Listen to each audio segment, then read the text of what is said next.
De hecho, Luz, lo dijo el presidente Nelson en la pasada conferencia general.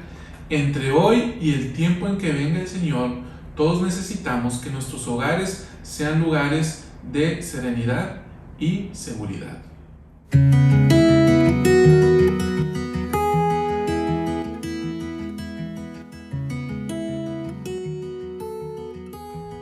Hola amigos, gracias por estar con nosotros en este nuevo programa de Ven, Sígueme en Pareja. Yo soy tu amigo Salvador Vázquez. Y Luz María Rodríguez. Luz, una semana para analizar una sola sección de Doctrina y Convenios. Sí, solamente una, la 45, Salvador. Muchos versículos, pero solo una sección. La sección o la lección más bien se llama Se cumplirán las promesas.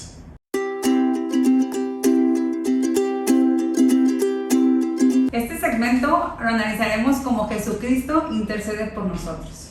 Y pues bueno, mucho aprendizaje, mucho que ver, pero creo que la principal pregunta, Salvador, que me gustaría que pudiéramos analizar y reflexionar, ¿por qué necesitamos un intercesor ante el Padre Celestial? Es una buena pregunta, ¿no? Y hay mucha doctrina detrás de esto y mucho tiene que ver con la caída y la expiación, obviamente. Entonces necesitamos que alguien interceda en nosotros básicamente porque todos nosotros hemos pecado y a causa de esto estamos desterrados de la presencia de Dios. Todos somos inmundos ante Él, entonces necesitamos que alguien que haya pagado por nuestras faltas interceda ante el Padre por nosotros, es decir, alguien que satisfaga la justicia. Sí, y esta parte que ahorita dices, ¿no? Que alguien lo haga, ¿no? Que pague por nosotros. Creo que todos nosotros en alguna ocasión hemos intercedido por alguien o alguien ha también intercedido por nosotros, ¿no? Desde pequeños nuestros papás con nuestras mamás o viceversa, o incluso cuando pertenecemos a un equipo deportivo, ahí van las mamás o parte de a lo mejor en el kinder, que por favor maestra cumpla, dé la oportunidad de que él pueda estar en la presentación, ¿no? O cuando me castigaban en la escuela. Cuando también nos castigaban, que ahí iban, ¿no? Nuestros papás, pero bueno, esto es lo importante, ¿no? Alguien tiene que pagar el precio por la justicia, ¿no? Sí. Y pues bueno, los versículos que podemos aprender. Sí, los versículos 3, 4 y 5 de la sección 45 dicen lo siguiente: escuchad al que es vuestro intercesor con el Padre, que aboga por vuestra causa ante Él, diciendo: Padre, ve los padecimientos y la muerte de aquel que no pecó, en quien te complaciste. Ve la sangre de tu Hijo que fue derramada, la sangre de aquel que diste para que tú mismo fueses glorificado. Por tanto, perdona a estos mis hermanos que creen en mi nombre, para que vengan a mí y tengan vida sempiterna. Bueno, grandes versículos de enseñanza, ¿no, Salvador? A mí en lo personal me llama la atención desde el versículo 3 que nos dice: escucha a vuestro intercesor. Sí, hemos repetido muchas veces aquí lo que el presidente Nelson enseñó, que escuchar es oír con la intención de obedecer. Entonces, y luego dice la palabra intercesor, ¿no? Ajá. Y ahí mismo enseña en estos versículos todo lo que ha padecido el Salvador por nosotros y de qué manera, bueno, pues también esto podemos glorificarlo a Él, ¿no? A medida que, como dices tú, ¿no? El poder escuchar con la intención de obedecerlo. Pero también hay unas situaciones muy importantes que podemos ver la palabra intercesor y abogar. ¿Qué significará esto? El presidente Nelson nos explicó lo siguiente. Dijo: la palabra intercesor procede de voces latinas que significan hablar en favor de alguien. Y también, Luz, el diccionario de la Biblia en inglés dice lo siguiente acerca de intercesor. Dice: es alguien que aboga por la causa de otro. Me suena también como alguien que me defiende. Sí, ¿no? Por eso abogado es quien defiende los intereses de alguien más. Alguien que dice algo en favor de otra persona, quien alega en favor de otra persona. Qué interesante, ¿no? Esto que mencionas, Salvador, porque imagínate cómo me puedo sentir yo ante saber que el Salvador está abogando a mi favor, ¿no? Que está hablando cosas que me van a favorecer a mí. Sí, fíjate, a mí me gusta mucho esta escritura porque dice: ve mis padecimientos, Padre, ve lo que yo hice, ve la sangre que se derramó, y todo esto porque yo, tu Hijo, a quien tú diste, ¿para qué? Para que fueses glorificado. Entonces, estos hombres que creen en mí, le dice: perdónalos. Entonces, ahí como el Padre intercede, se pone en medio de nosotros, perdón, el Hijo intercede, se pone en medio entre el Padre y nosotros. ¿Y por qué entre el Padre? Porque pareciera que, es que el Padre nos quiere castigar. No, es que la ley de la justicia que rige al Padre o que Él creó, esta ley exige que alguien pague, ¿no? Entonces, esta ley de la justicia no puede ser burlado y exige que alguien tenga que pagar. Por tanto, ahí entra el abogado, el intercesor entre esta ley de la justicia y entre nosotros, y dice: perdona a estos mis hermanos que creen en mí. Sí, gran enseñanza, ¿no? Él es nuestro abogado y va a interceder por nosotros y va a dar a favor siempre. Y la palabra otra que también podemos ver, la que es abogar, ¿no? Sí, abogar significa hablar o declararse en favor de una persona o una cosa. Entonces, que alguien hable a favor de mí, ¿sí? Ante un juicio, es algo que también me puede darme seguridad, ¿no? Sentirme tranquilidad porque hay alguien que lo está haciendo. Sí, fíjate cómo funciona en un juicio. Un abogado representa a una persona y van ante un juez y le van a explicar por qué razones lo que ellos pretenden ante el juez es procedente. Entonces van a alegar y van a ofrecer pruebas. Entonces, aquí Jesucristo, al ser nuestro abogado, va a decir: ok, te voy a explicar por qué el que cree en mí, tiene derecho a la misericordia. ¿Por qué? Porque te voy a demostrar que Él se arrepintió, ¿sí? Que Él obtuvo acceso a la gracia y a la misericordia de modo tal que merece ser perdonado. Más o menos así funcionaría. Ay, al escucharte me hiciste reflexionar de que tengo que conseguir muchas pruebas. Porque él necesita pruebas para poder, como ahorita decías, ¿no? Como en un juicio, ¿no? De manera legal, cómo se hace esta parte de que de aquí tengo las pruebas para decirte por qué vamos a ser a favor de él. ¿Y la prueba cuál es? Arrepentimiento y obediencia, ¿no? ¿Sí? Entonces es la única manera en que el abogado puede alegar en favor nuestro frente a la ley de la justicia. Sí. Gran explicación, Salvador, y mucho interés. Joseph Fielding Smith mencionó, ¿no?, acerca de ello. Él dijo: Jesús es nuestro intercesor, abogando por nosotros como nuestro mediador mediante su ministerio y labores a fin de reconciliarnos, a fin de lograr que estemos en armonía con Dios. Me encanta esa parte, ¿no? Ya hemos hablado en clases pasadas sobre la doctrina de la reconciliación. Entonces, el intercesor que hace nos reconcilia con Dios. Entonces, hermanos, que podamos ser merecedores de la gracia y de la misericordia de Jesucristo a fin de que Él sea nuestro abogado y nuestro intercesor ante el Padre.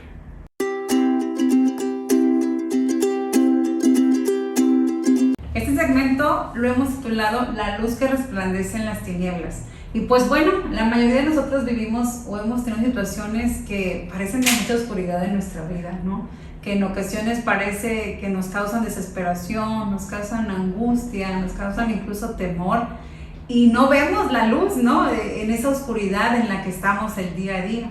Pero en los versículos de Doctrina y Convenios, en la sección 45, versículos 7 y 8, nos menciona cuál es esa luz en la cual nosotros podemos ir hacia ella y nos puede dar la luz que necesitamos en esta oscuridad que tenemos en nuestra vida.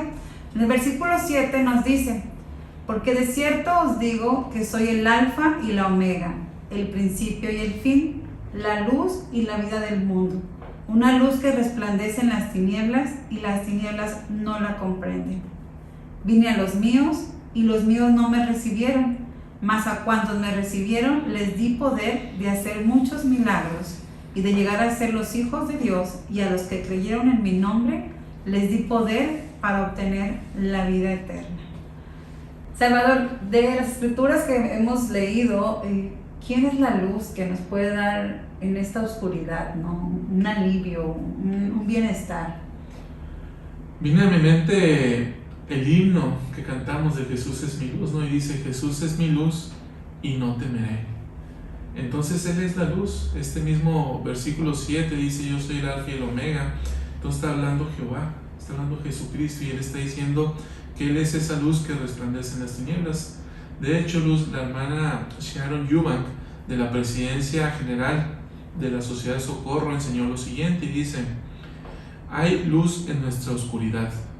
Jesús dijo: yo soy la luz y la vida y la verdad del mundo. Cristo es luz para ver. Jesús dijo: soy la luz que brilla en las tinieblas y las tinieblas no la comprenden. Eso significa que no importa cuánto se esfuerce, la oscuridad no puede apagar esa luz, jamás. Pueden confiar en que su luz estará allí para ustedes. Él es la fuente de nuestro poder, la luz y la vida del mundo. Sin una fuerte conexión a Él, comenzamos a morir espiritualmente. Qué bonita declaración. Bueno, me gusta esta parte donde ella menciona que Cristo, bueno, es luz para ver. Y creo que es algo que nos puede dar a nosotros a veces cuando decimos, es que no veo el final de esto, no veo por dónde. Bueno, pues ve hacia el Salvador y Él es la luz que te puede ayudar a ver las situaciones que tú estás viviendo. Y bueno, la otra parte que también ella menciona en cuanto a ello, ella dice que es la luz que brilla en las tinieblas y las tinieblas no la comprenden. Entonces, esta luz nunca se va a apagar. Se nos podrá apagar la luz del foco, se nos podrá apagar la vela, pero la luz que da el Salvador, jamás. De hecho, Luz, esa es la parte que me encanta de esta declaración de la hermana Yuba, porque dice: la oscuridad no puede apagar esa luz. Y es que se dice que la oscuridad como tal no existe, ¿sí? Sino que la oscuridad es la ausencia de luz. Entonces, mientras Jesucristo esté ahí, la luz va a prevalecer. Mientras Jesucristo esté con nosotros o nosotros permanezcamos bajo su luz, entonces vamos a estar arraigados a eso y las tinieblas podrán disiparse, ¿no? Sí, claro. Y gran enseñanza que da ella. Sí. Luz también, el elder Timothy Dykes de los 70, en la pasada conferencia general, enseñó lo siguiente y dijo: al intensificar nuestra fe en Cristo, recibimos luz en una medida cada vez más intensa hasta que ésta disipa todas las tinieblas que pudiesen acumularse a nuestro alrededor. Su luz en ustedes se incrementa con sus actos de bondad, paciencia, perdón y caridad, y se manifiesta en su semblante feliz. Por otro lado, caminamos en las sombras cuando somos demasiado rápidos para enojarnos o demasiado lentos para perdonar. Si mantienen su rostro hacia la luz del sol, las sombras no tienen más remedio que quedarse atrás. Bueno, Salvador, entonces la luz está ahí, que es Cristo.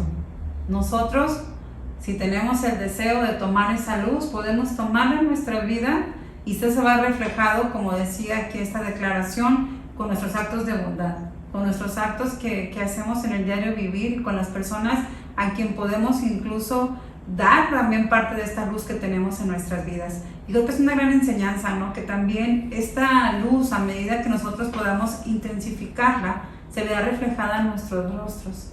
Esta luz que, a pesar de que estemos en oscuridad y en tinieblas o problemas, situaciones que estemos viviendo, se va a reflejar en nuestra vida.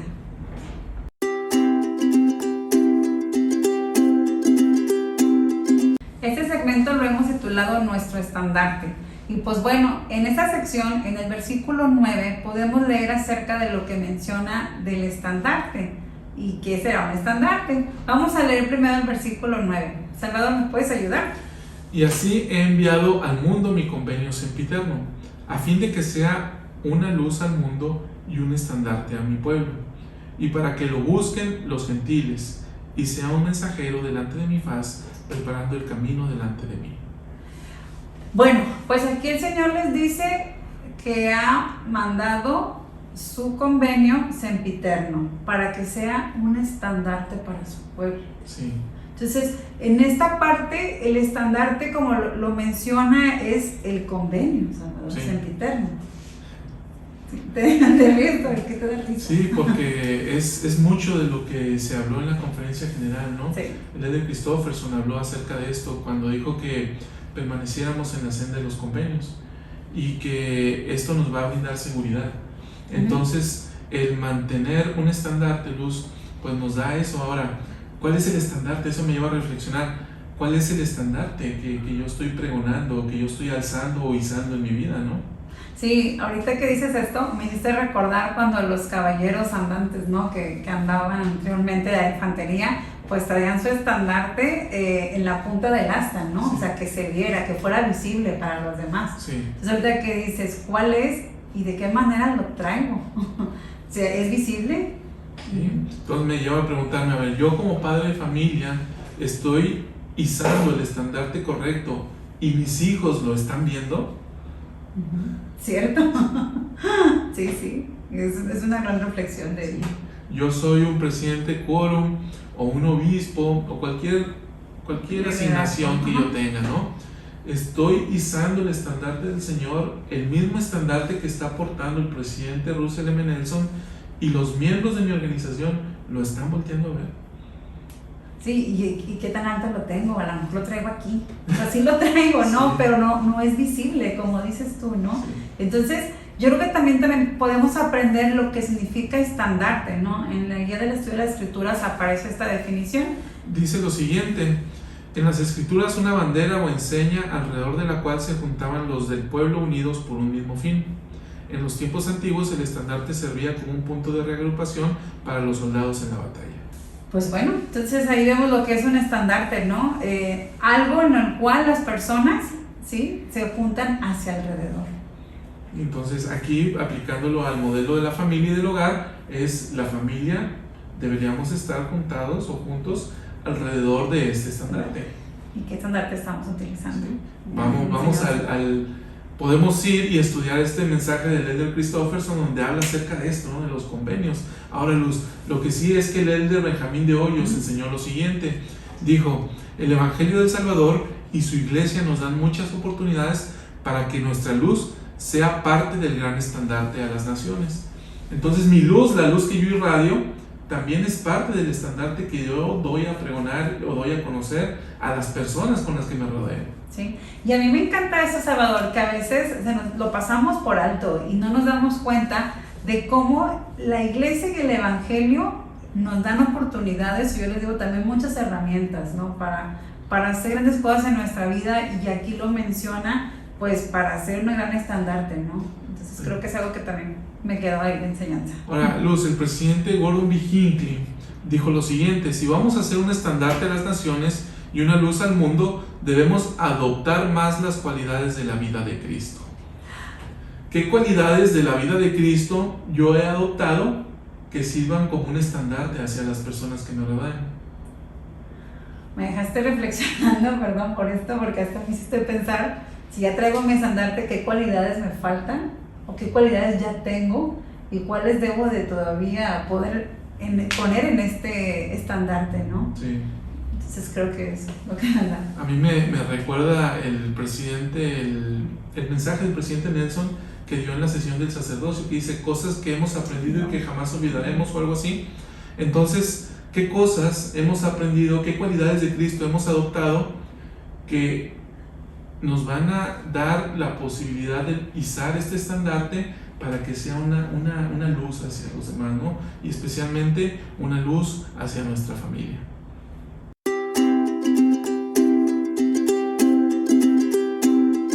Este segmento lo hemos titulado Las señales de los tiempos. Y pues bueno, vivimos en tiempos peligrosos, desalentadores, inciertos, cambiantes, y a veces parece que esto es cansado, ¿no? Y también retador.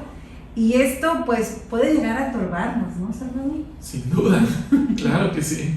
Y yo creo que muchos de nosotros lo hemos vivido, ¿no? Y más en esta situación que actualmente vemos acerca de la pandemia.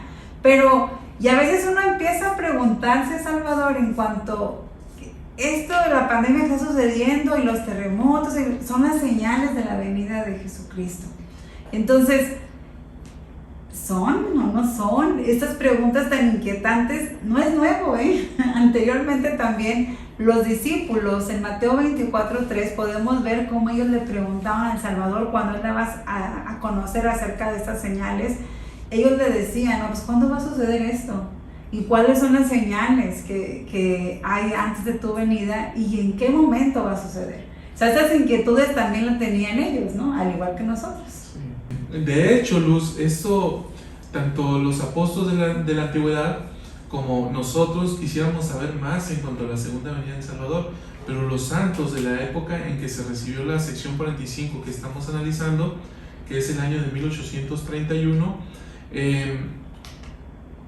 también tenían esta inquietud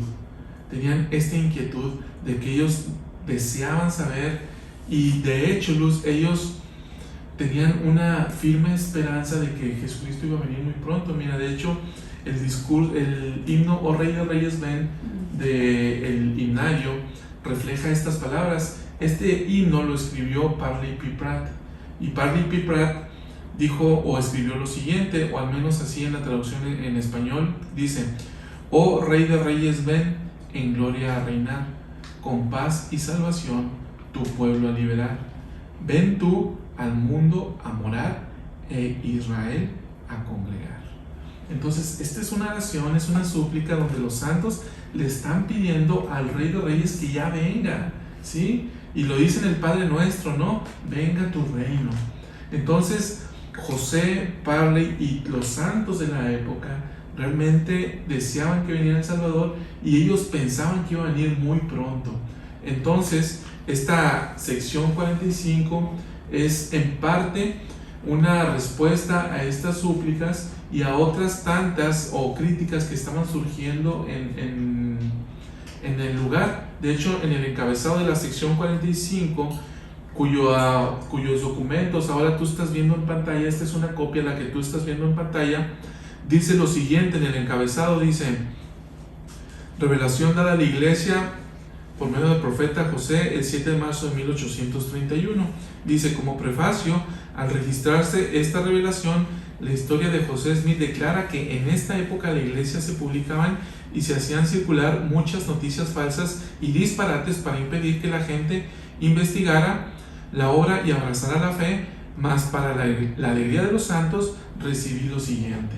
Entonces, esto lo escribió José en estos documentos que sigues viendo en pantalla. Ahí dice que los santos recibieron con gozo esta revelación. Y dice, Luz, en lo que interesa para el tema que estamos hablando, en los versículos 26 al 33, lo siguiente. Dice, ¿me ayudas, Luz? Y en ese día se oirá de guerras y rumores de guerras, y toda la tierra estará en conmoción, y desmayará el corazón de los hombres, y dirán que Cristo demora su venida hasta el fin de la tierra. Y el amor de los hombres se enfriará, y abundará la iniquidad.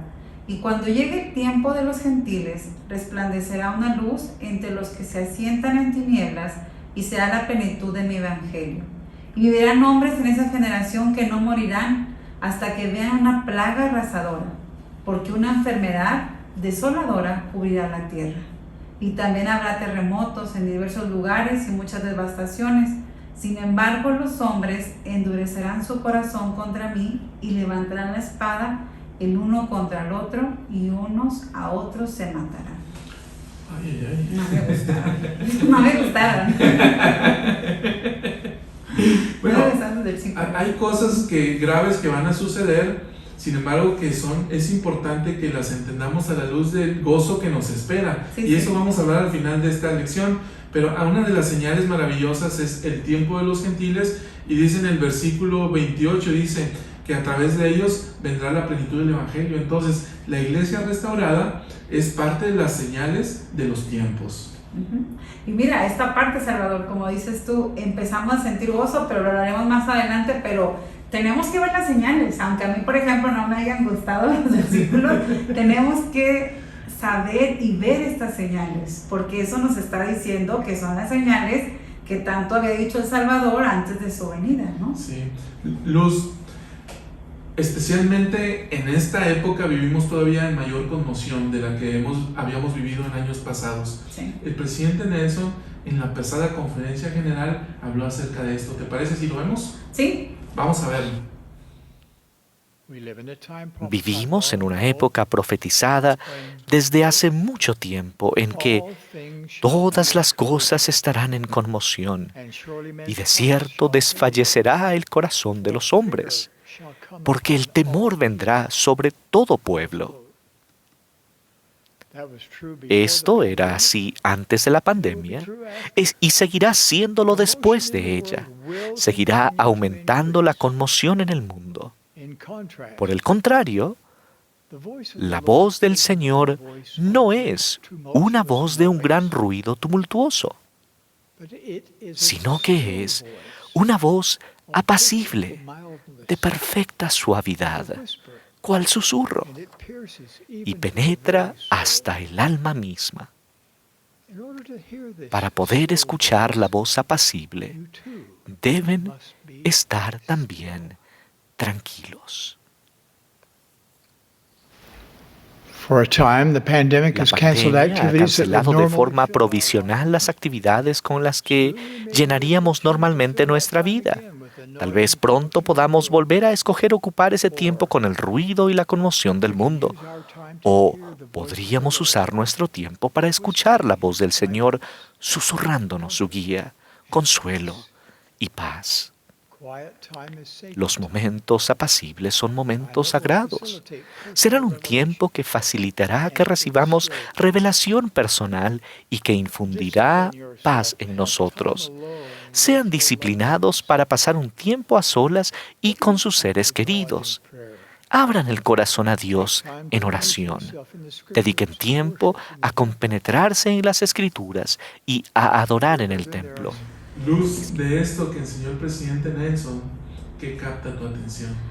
Ay, Salvador, dijo muchas cosas, pero entre ellas varias llamaron mi atención, principalmente esta parte de que esta conmoción, como él dice, sucedía antes y después de esta pandemia, pero sin lugar a duda seguirá todavía. Va a haber tiempos de conmoción.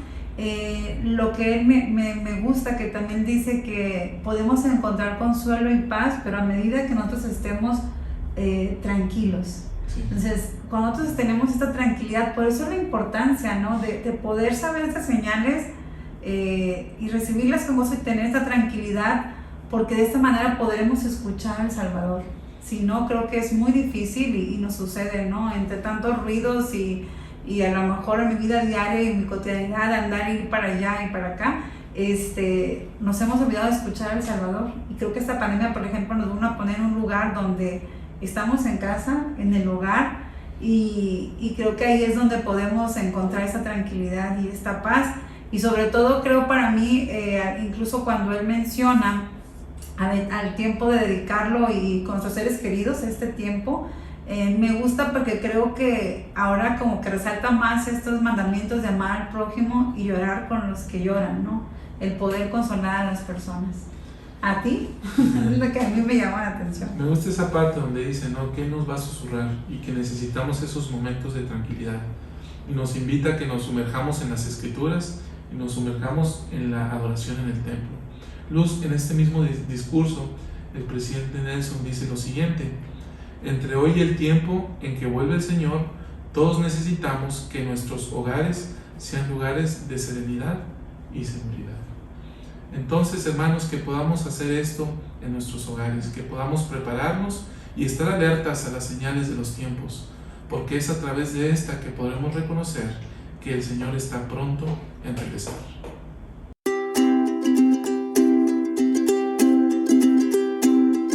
Ante las señales de los tiempos, Luz, la importancia de permanecer en lugares santos. En el versículo 32 de la sección 45 que estamos analizando, dice lo siguiente: pero mis discípulos estarán en lugares santos y no serán movidos, pero entre los inicuos los hombres alzarán sus voces y maldecirán a Dios y morirán. Esto me lleva a la reflexión: ¿por qué es importante que los discípulos del Salvador nos mantengamos en lugares santos? Fíjate que ahorita mencionábamos esto que el presidente Nelson había dicho, lo que estamos aprendiendo y que jamás olvidaremos. Sí. Él mencionaba esto de que tengamos que ser tranquilos para escuchar al Salvador. Y qué mejor que en los lugares santos en los cuales podremos estar tranquilos y escuchar su voz, ¿no? Y poder fortalecernos en él.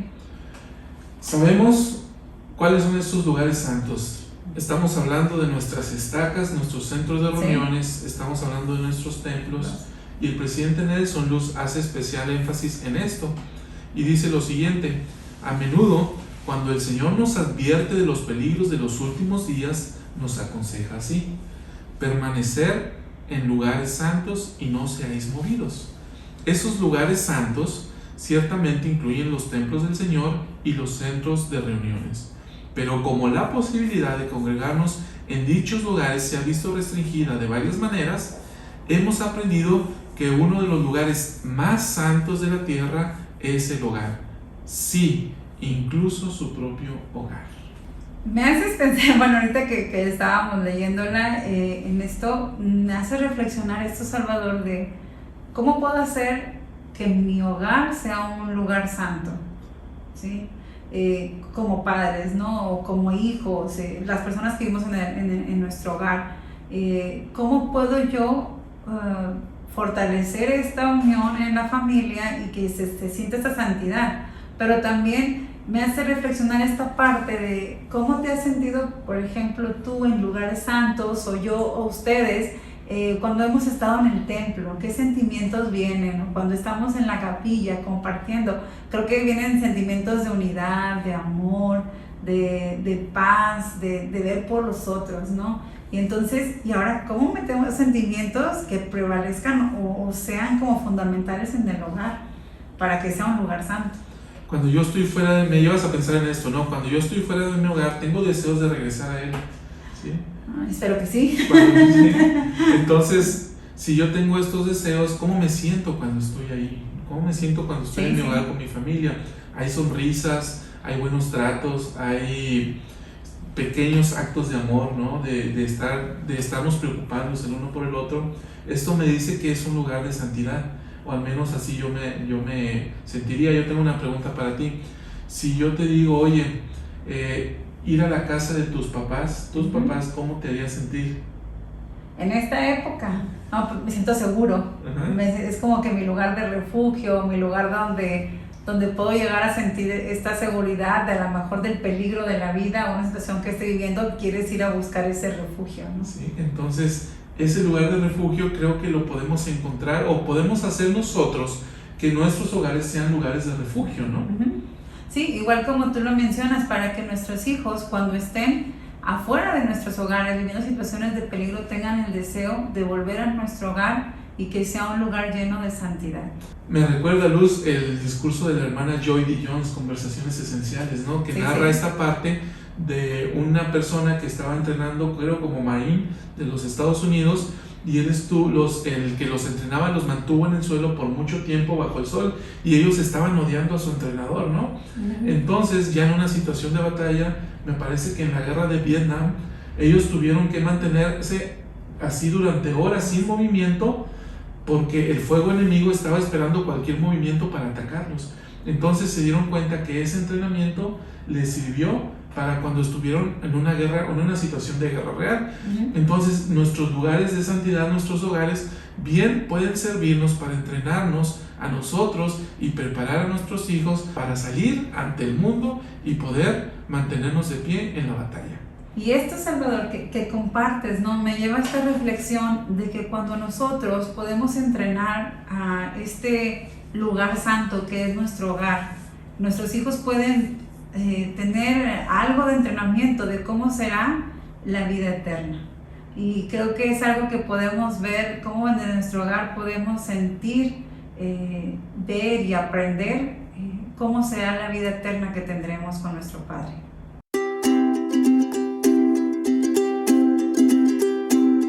Este segmento lo hemos titulado Esperar con gozo el regreso del Salvador. Y pues bueno, todos hemos tenido oportunidades en nuestro hogar de esperar con gozo la venida del esposo, la venida de los hijos, el regreso de nosotros en casa. Pero este tipo de situaciones de esperar con gozo, incluso cuando tenemos un evento anticipado como una fiesta, una reunión. ¿El regreso de un misionero? Ajá, el regreso de un misionero también. Entonces lo esperamos con gozo y hacemos planes, ¿no? Entonces sí, para este regreso. Y creo que es una de las partes que podemos aprender en este segmento, esta sección, es de cómo podemos prepararnos para recibir con gozo al Salvador. Sí, Luz, aquí en los versículos 35 al 39 de la sección que estamos analizando dice lo siguiente: y les dije, no os turbéis, porque cuando todas estas cosas acontezcan, sabréis que se cumplirán las promesas que os han sido hechas. Y cuando la luz empiece a manifestarse, les será semejante a una parábola que os enseñaré. miráis y observáis la higuera, y la veis con vuestros ojos, y cuando empieza a retoñar y sus hojas todavía están tiernas, decís que el verano ya está próximo. Así será en aquel día cuando vean todas estas cosas. Entonces sabrán que la hora está cerca. Y acontecerá que el que me teme estará esperando que llegue el gran día del Señor. Sí, las señales de la venida del Hijo del Hombre. Las señales, es que quiere decir que está próximo la venida del Salvador. Sí. Y pues bueno, es como cuando hacemos un pastel, hay señales, ¿no? Y la verdad es que cuando es un pastel lo estamos horneando, pues la señal es que empieza a oler rico. Sí. Y luego después vamos y prendemos el foquito o ahí se ve la luz y dice, ya se empezó ahora sí, este pastel, ya se subió, ¿no? Ya se infló, sí. ya se está cociendo, ya va a estar cerca de que termine y podamos disfrutarlo en familia, ¿no? Ya se me antojó. Bueno, ahorita hacemos uno. Okay. Pero miren, ese tipo de cosas es como hasta, mira, esta palabra que dices, ya se me antojó que venga. Ya quiero que Cristo. esté listo. Sí, no, también esta parte, ¿no? Ya quiero que esté listo, ya quiero que venga el Salvador. Okay. Ya quiero que esté listo esto, Sí. ¿no? Creo que esa es la parte que podemos aprender. Y ahorita que mencionabas y lees estos versículos de la higuera, la parábola que menciona, creo que a mí en lo personal es algo que me gusta cuando empiezo a ver de que ya va a ser primavera, porque ya empiezan las flores, ya empieza esto a verse, hasta el clima cambia y uno dice, ya viene cerca la primavera y lo esperamos con gozo. Sí, Luz, estos dos versículos, el primero y el último que leímos, a mí me gusta mucho porque dice que cuando suceden estas cosas, dice, no se turben, van a saber que las promesas que yo les he hecho se van a cumplir.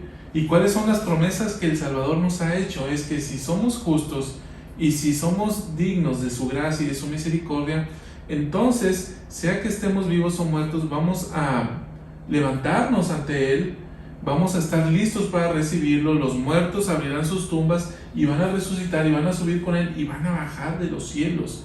Entonces imagínate este evento tan maravilloso, poder contemplarlo. Es más, si quiere estar ahí, ¿no? Si quiere estar ahí y ver al Salvador en su regreso, a mí me hace sentir un deseo de verlo, ¿no? De estar ahí, porque entonces sabremos que podremos ser coronados de vida eterna, y eso a mí me resulta maravilloso. Y luego ya al final pues dice esto precisamente, ¿no? El que me teme estará esperando que llegue ese gran día, las señales de la venida del Hijo del Hombre. Si nosotros realmente deseamos que venga el Salvador, estaremos buscando esas señales, y es más, estaremos propiciando que venga el Salvador. ¿Cómo? Pues estableciendo Sion en nuestro hogar, estableciendo Sion en nuestro barrio, en nuestra estaca, ¿no? Y esto que mencionas me llevas a reflexionar esta parte de que es porque estamos temiendo y esperando que su regreso, pero esta parte de temer nos lleva a actuar. Sí. Y a veces podemos decir, bueno, es que el temor está mal o no debería. No, es algo que nos va a ayudar a mantenernos en peligro, ¿no? Incluso cuando uno le enseña a los hijos pequeños a que le tema meter la mano al fuego, porque lo estamos cuidando del peligro, y entonces el niño dice, ya no me da miedo, ya no me quiero acercar ahí porque sé que me puedo caer o me puedo quemar, ¿no? Es esto, ¿no? El que tema va a estar actuando de acuerdo a lo que tú mencionabas para estarnos preparando para la vida eterna con Él. Sí, pues hermanos, esta lección es maravillosa. Que estemos atentos a las advertencias de peligro, a no meter las manos en la estufa, pero muy atentos a poder percibir ese olor de que el pastel ya va a estar listo, ¿no? Las señales están sobre nosotros. El presidente Nelson lo dijo muy puntualmente, ¿no? Cuando dijo esto que mencionábamos hace un momento, en cuanto a que entre hoy y el día que venga el Señor necesitamos hogares llenos de serenidad y seguridad. Entre hoy y el tiempo que venga el Señor, ¿qué me está diciendo el presidente Nelson con esta declaración? A mí me dice que el Salvador está muy pronto.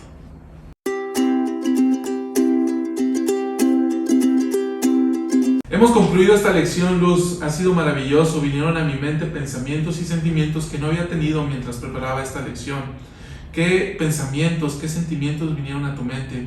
¿Qué cambios te viste o sentiste la inspiración de poder hacer en tu vida? Déjanos en tus comentarios, los vamos a leer. Luz, ¿qué vino a tu mente?